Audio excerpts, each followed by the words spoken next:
So in this video, we're going to be checking out WPBakery's page builder, which was originally called Visual Composer. So I'm going to take you through the basics and so you can get a good understanding of exactly how to start using this incredibly powerful page builder for WordPress. So let's just jump into WordPress and take a look at how we can start building customized pages.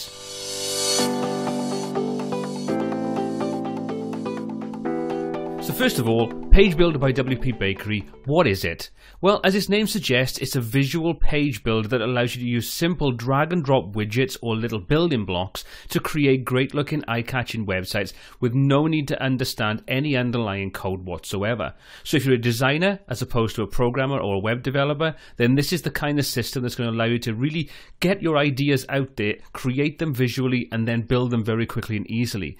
So throughout this video, I'm going to assume that you've never used a Visual Composer type editor at all. So let's just jump over to the admin of WordPress and take a look at what we can do with this. So we just jump over, you can see I've got a completely blank page, simply got a footer and a header area, nothing else in between. Now this is where your page builder comes in. It's this content area in the middle that you're going to start editing and creating the different components. The sort of normally your footer area and your header area are kind of controlled as part of the overall theme within WordPress itself. And speaking of themes, we're using Ocean WP for this particular video. Completely free theme. We're not going to need anything more than that free theme to start creating our website. So if you want to get that, the link is in the description below, along with the link to the page builder. So let's just jump into the admin.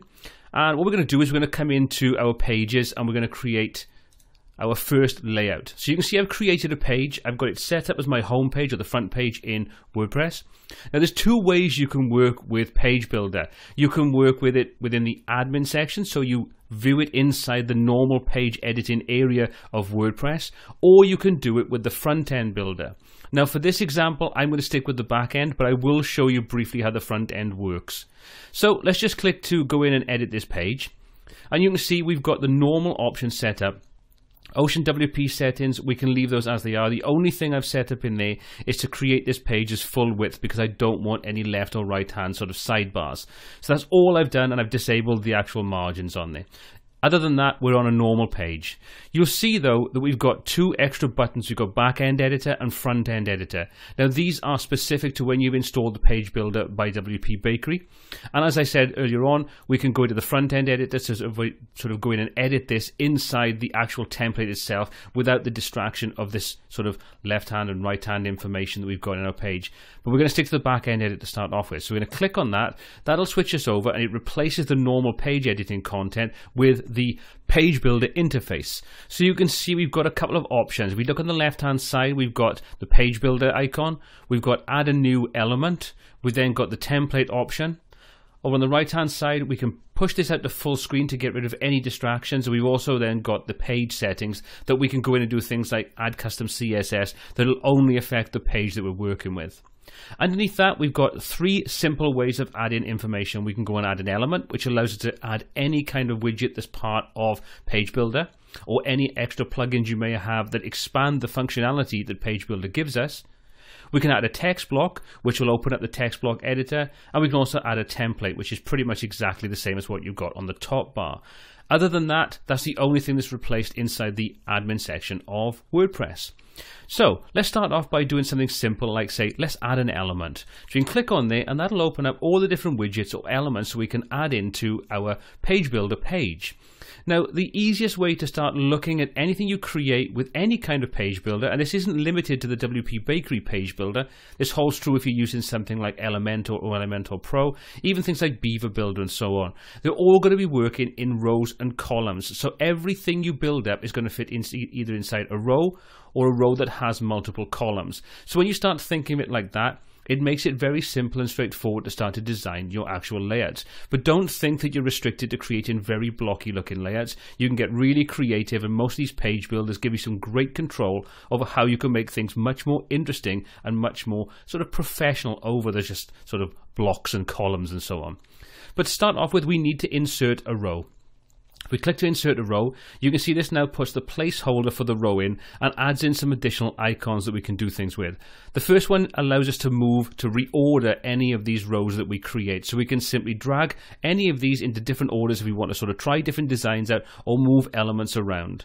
Next up, we've then got the option for how we want to split this row up. So we can split it into columns, and you can see we've got some predefined layouts on there, but we can, if we want to, get into creating custom ones. So if you find that one that you want isn't actually included, 9 times out of 10 you can go in and set a custom layout for that. There are some restrictions, so if you find it doesn't work, it's probably that that's not actually supported inside the style sheet. We could go above and beyond that, but we're going to keep it simple with this video. So let's just keep this really simple and straightforward, and let's just split this into a 1-2 column. So in other words, we're going to split it 50-50. Once we do that, you can see we now split that. We now replace this with 2 little plus buttons, and we've got independent edit and delete options for that particular column. Next up, we've got plus, so we can add an extra column in through this if we want to. If we jump over onto the right hand side, you can see we can expand or toggle the actual view of this, so we can expand it or contract it. This is great if we're dealing with much more complex layouts where we've got lots and rows and columns and things, and they can very quickly become a little unwieldy. You can just sort of collapse those distractions. Next up, we've then got the edit, and that's specific to the row. Doesn't matter what widget's in there. So you're going to find you're going to have different options inside the edit this row option to what you'd have inside edit the column or edit the widget that you're working with. And we'll take a look at this in more detail as we move through the different options and things we can do. Next up, we've got the option to clone this. So if we wanted to create another one, we could simply hit the clone, and you can see we now get an identical duplicate below.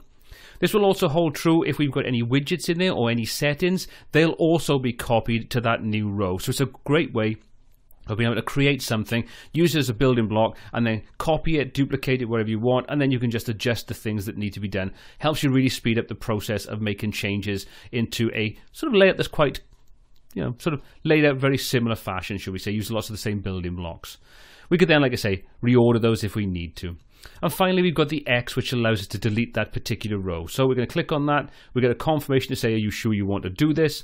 We say, okay. That now gets rid of the row. So you can see it's all very simple and straightforward. These rows and columns are just the building block elements before we start putting the widgets into them. And that's what we're going to take a look at next, adding some widgets into the relevant columns.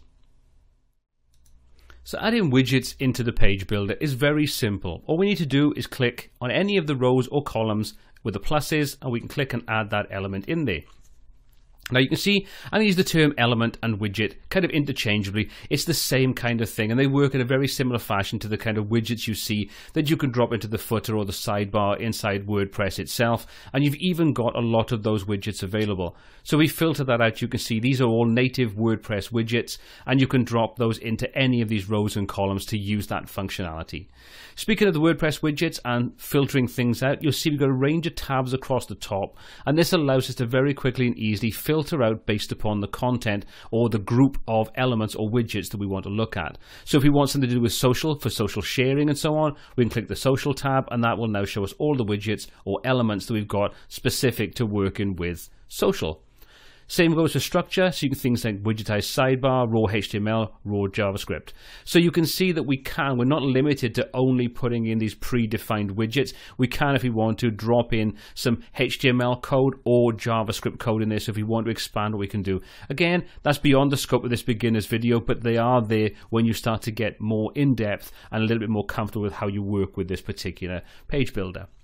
Widgetized sidebar, which is great if you want to pull in any of the sidebars that you've created as part of your theme inside WordPress itself. And then, like I say, you've got the WordPress widgets and the deprecated ones, which are basically things that are no longer supported with this current version of Page Builder, but they're still there. Why? I don't really know, which is the technical reason for it. Okay, so let's just jump back to all. Now, the other thing you can do is you're not limited to only having these simple row structures. You can, if you want to, nest rows inside a particular column. So let's just say, for example, we want to split this up into even more. Well, we could easily do that by simply coming in, adding a new element, say add a row in there, and we've now nested a row, and we can split that up into any kind of layout we want. So we're nesting those inside a row. So if you've ever worked years ago with tables and where you'd nest tables inside tables to get a structure that you wanted, this is going to kind of be very familiar, but you can't go to the same level that you could with that. This is kind of still limited a little bit. And It's more to do with you nesting divs than it is nesting tables, so it's much more flexible. But you have that option should you need to. Again, if you want to get rid of that, we can simply click the X to delete that out of there. Click OK. It's now got rid of that. Okay, so let's go and add something else in there. Let's start off with one of the fundamental building blocks that you're going to find you're going to work with probably 50-60% of the time, and that's a text block. So we can click and add that in, and what it happens inside Page Builder is it opens up this new window that it gives us all the options specific to that particular widget or element that we're editing or working with. So this is, as its name suggests, the text block settings. We've got a couple of tabs across the top. You've got general and design options. Now the general tab is going to change based upon the widget or element that you're working with. The design options will be on pretty much every one of those elements, and it gives you some basic things such as margins, borders, padding, background colors, and so on. So this is one of those consistent things that's in there with pretty much every element you've got with Page Builder. So that'll always be there. General, going to be specific to the actual widget you're working with. And again, it's pretty simple and straightforward. You can see we've got the normal WordPress editing widget here, which we can click and open up and get the extra functions if we want to. We can close that down. All the normal things you'd expect inside the normal editor in WordPress will all happen the same in here. So all your keyboard shortcuts will work. If you want to add media in there, you can do that. You can position the media. All those kinds of different things are available. But we have a lot more we can do with this as well. We can go and do things like animation. So we can have this text pop in and animate in. So you've got things like bounce in, bounce down, and so on, fades and so on like that. And it'll show you a little show you exactly what it's going to look like on the right-hand side. So if we choose something like bounce left, you'll see that shows you an example of what it's going to look like. If we did fade in, shows you what it's going to look like. So you can animate pretty much anything you want within Page Builder, and it'll just add that extra little bit of motion to your site. Obviously, use it sparingly. If you have things dancing on and off screen and zooming and fading all over the place, it's just going to look like a 1980s amateur website with a pile of animated GIFs everywhere. So, rubbish. You also have things like element ID. Now the element ID allows you to sort of target this specific element using CSS or JavaScript if you want to go down that route. So you can target specific things on specific pages by using the element ID, and also the extra class name, which is a great way of targeting this should you want to apply different styling from your default global styling through CSS. So you could easily give this a class name that's specific to this particular text block element on this particular page, and then you can target that through CSS either by using the little icon, the little cog icon in the corner where you can start going and creating custom CSS, or you can apply it globally as part of your theme and target that class. Again, it's going above and beyond what we're going to cover in this video, but if you do want to get into doing that, you have the option for element ID and class names to target those. So that's pretty cool. So let's just copy this a couple of times so we can just get some content in there. Okay, so we've got some text. So we click Save Changes. Now the thing to be aware of is that the save changes is not going to save your changes to the page. It's only going to save the changes to the element or the widget that you're currently working with. If we now just went off this page, or if we just sort of jump over to the test page and refresh it, you'll see absolutely nothing is on there because we haven't saved the page. We need to click on Update or Save to get this committed to the actual database so the page is created. So let's click Update. And now if we just jump back over to our test page, you'll see there's our text block. If we come back into the dashboard of WordPress and we want to make changes to this, we can simply take our mouse over the widget or the element that we've created and want to edit, and you'll see we now get a simple green pop-up that gives us options to do 4 things. We can move the text block, or whatever block it is we're working with, we can edit it, we can duplicate it, or we can delete it. So if we want to move it, we can simply just grab it, drop it into any other location, any other area we want. So you can see it's very easy to drag and drop this information. If we want to copy it, we can simply hit that. It'll create a perfect duplicate, which we can then move around as we see fit. If we want to get rid of it, we can click on the X. Again, we'll get that little pop-up to say, are you sure you want to do this? We'll say, yes, we do. And finally, you can click to edit that block, and it'll open back up the settings box that's relevant to the particular editor or the widget that you're working with. So that's all pretty simple and straightforward, and that's how easy it is to simply drop in a text block. If we want to take a look at that animation in action, let's give it a click to edit it. See, we come down to the animations, and let's just say we'll have something like bounce in left. Hit Save Changes and click Update. Once that's finished, we can just jump back over, refresh our page, and we should now see this text block animating from the left-hand side. So let's refresh, and there's our animated text block. Very simple and easy. So we can come back in, edit that, and simply just take that out if we want to get rid of it. All these things are really simple and straightforward. Once you kind of get used to the interface that you use with Page Builder, you're going to find it very intuitive. And even if you jump to a different Page Builder, you're going to find the same basic functions are the same across the board. Okay, so once you've done that, let's take a look at another widget or module we can work with. So let's click to add, and you can see we've got tons of different options. Let's just say we've filled this down to content and we want to put an image in there. We've got a couple of options for images. We've got a hover box, which we can have an image flip through. We've got a single image, which we can again animate. We've got image gallery or image carousel.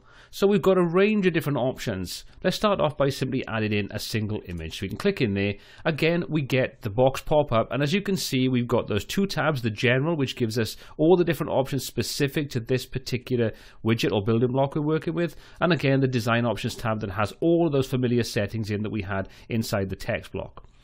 So you can click in there, you can see we can give this a title if we want to. We can specify the image source, and we've got a couple of options in there. So we've got the media library, so this will pull this from our media library as part of our own website.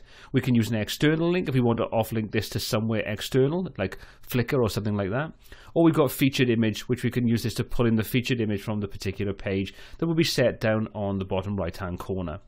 We're going to keep this really easy, go for media library, and all we need to do is click on image, and then we can drag and drop an image in there that we can use. So I'll simply just upload an image that we can use. So I'll just drop that into the media library, and we'll set a tag on there just to make sure we've got something on there. And we'll say set image.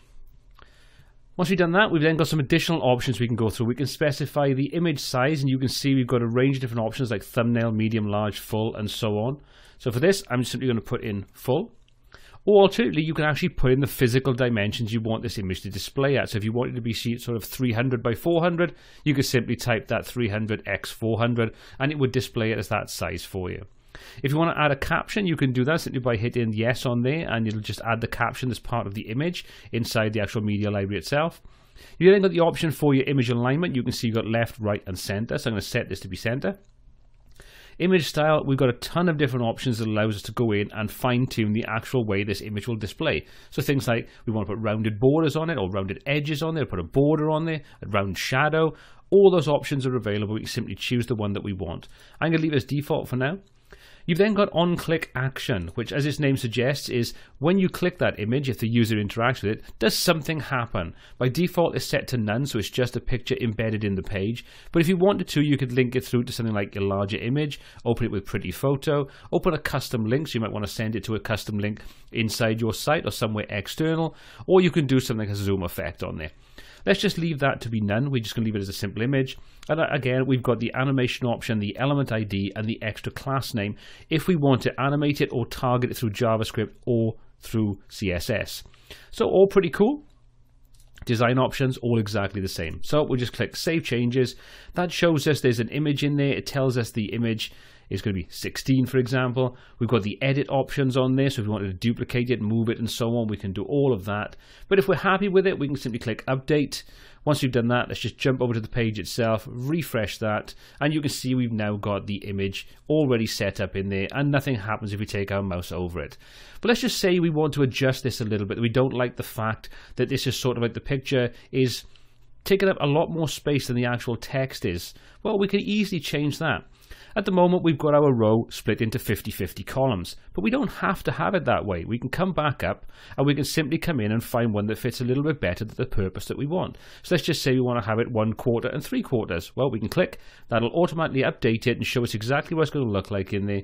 Click Update on our page, simply jump back over, refresh that, and you can see now it's updated it to make it look the way we wanted it to.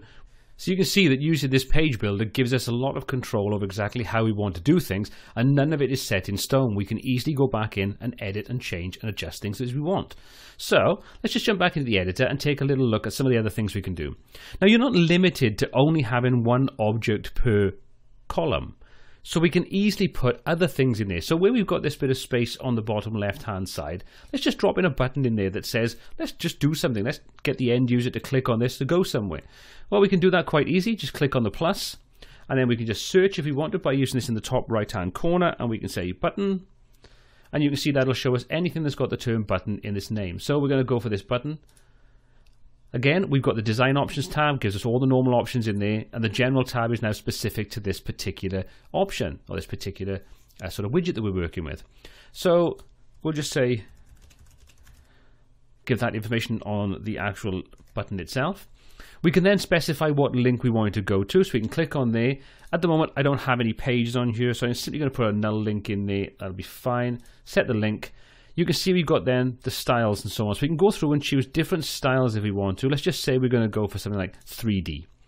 We can then change the color if we want to. We can change the shape of it, so we can have rounded, square, or round. So let's just go rounded is fine. Change the color. We'll have a classic red button. Size, we'll go for large. Alignment, you've got left, right, center, and inline.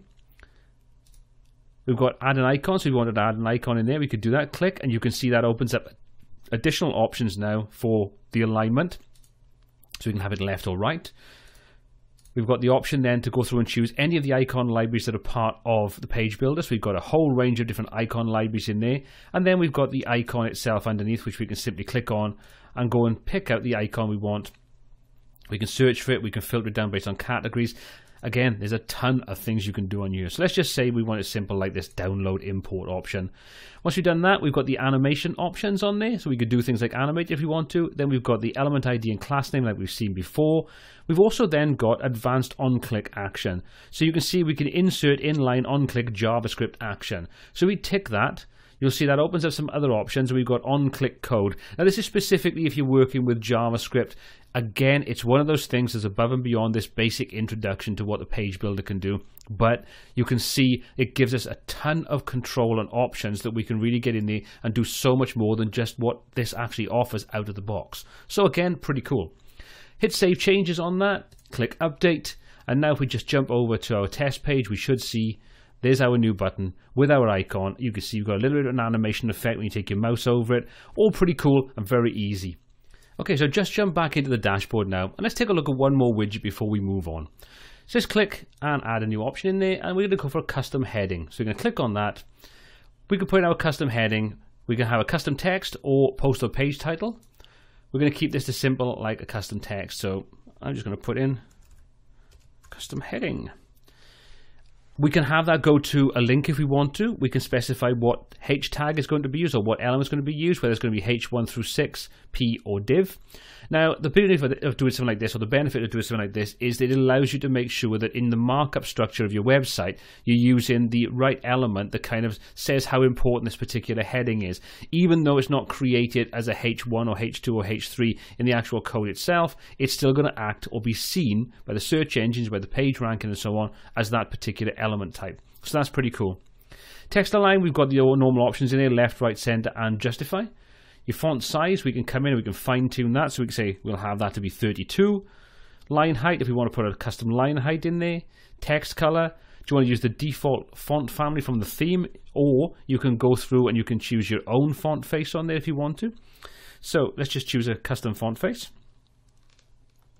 So let's just choose something like Roboto. That'll do. So we go for Roboto on there.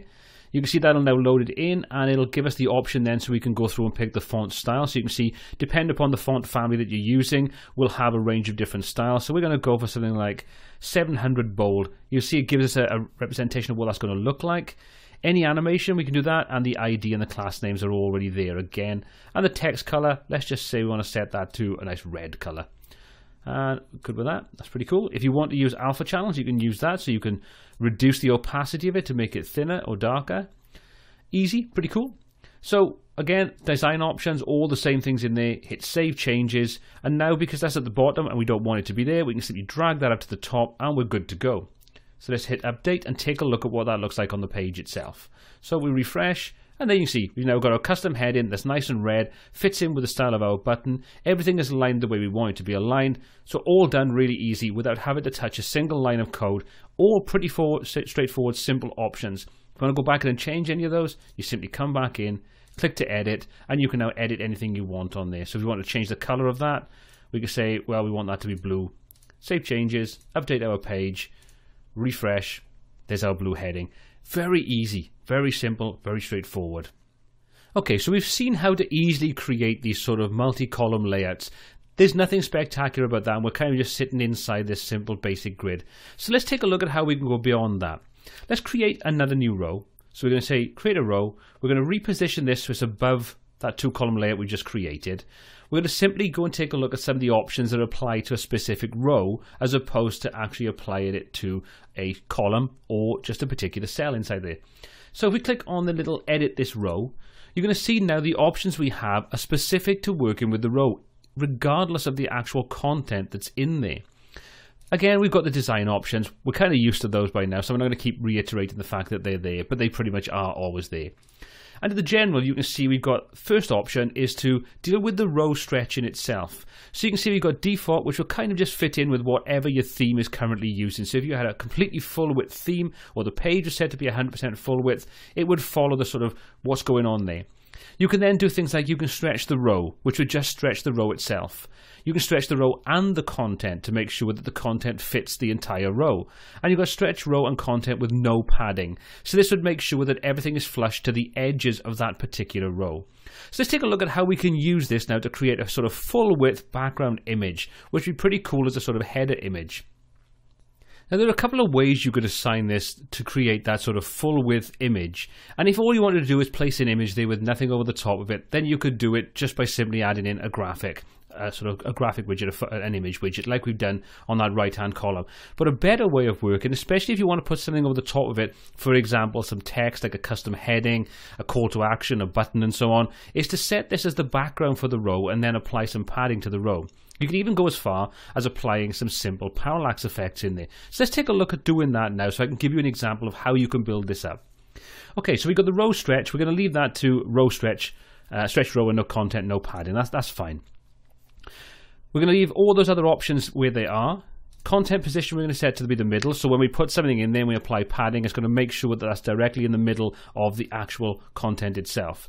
We'll leave parallax for now. We'll take a look at that in action after we've created this, and we'll see how we can easily assign that. What we're going to need to do now is jump over to the design options. The design option gives us one important area that we can work with, and that's the ability to add in a background. Now we can set a color on there, but we can also set an image. So what we're going to do is click on this image. We'll choose this image that we've got uploaded earlier on. That'll work fine for this. Hit set image. That now assigns that image into the background. So we click on save changes and we just update this page. Jump back in and refresh.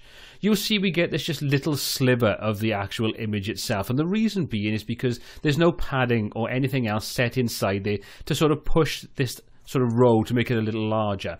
So let's go and do that. First things first, let's just come back in, edit this row. But what you'll see before I do is you see this little circle.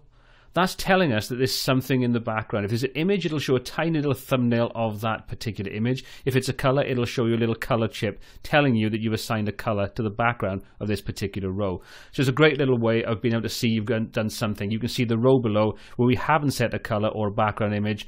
There's nothing there, so we know there's nothing been applied to that. Okay, so let's come back in and edit this. What we can do now is jump back over to the design options, and we can simply go in and set the padding in here. So let's just say we'll set this to 250 pixels top, 250 bottom. We're not bothered about the left and right, they're fine. Hit save changes and update the page. Now if we come back and refresh this, you'll see we now have a chunk of space in there that allows us to see the image itself. So, really easy to do that. Come back in. If we want to set that to parallax, come back in and edit this. Then we can simply come down and say parallax. Parallax. And we can say simple or with fade. So let's try simple to start off with. You can see if we do that, now it's going to ask us for an image. So what we can do is we can simply go in and delete that background image. So we come in here, take that off there. Come back into this. Simple. Choose our image. Again, we'll choose the same image. You can then control the parallax speed, so you can have this act quicker or slower. You can see that the default value is 1.5, but the minimum is 1. I'd recommend playing about with that to get the effect that you want. You also need to make sure, if you're working with a parallax effect, that you've got an image that's got a plenty of space above and plenty of space below the actual viewport that you're looking through to see the image. Otherwise, you'll tend to find what happens is it'll start to repeat the image, and it just looks a little bit rubbish. So hit save changes, click update. Jump back over to our page, refresh this. You can see our background image now is in a different position. And as we scroll, you can see that the background image slowly has a parallax effect on it as we move up and down the page. So let's come back in, let's edit that again, and let's just simply come in and change the value on there. So let's set something like 3. Hit save changes and update, and refresh the page. You can see that gives us a different position because the speed of the parallax effect is now going to be different. So you can see that gives us much more movement as we scroll up and down. But you can see it's a very easy effect. Okay, so now that we've seen how we can create that parallax effect and how we can create this full width sort of area, let's take a look at what we can do with that now to sort of put some things on top of it. Because if you take a look at the moment, it looks okay, but it doesn't really say anything. It doesn't do anything. There's no reason for it to be there. So let's go through and add something to it. Because it's set as a background, we now have this entire row we can still insert content into. So we can click and we can simply come in and add something else in there. If we wanted to, we can easily come in and say, let's just add a custom header. So we'll say, we'll have this to be a custom header and say,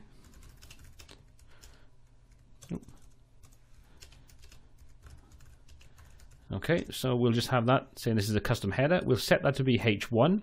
Set the alignment on that to be centered. Font size, we'll set this to be something large. Let's try 72.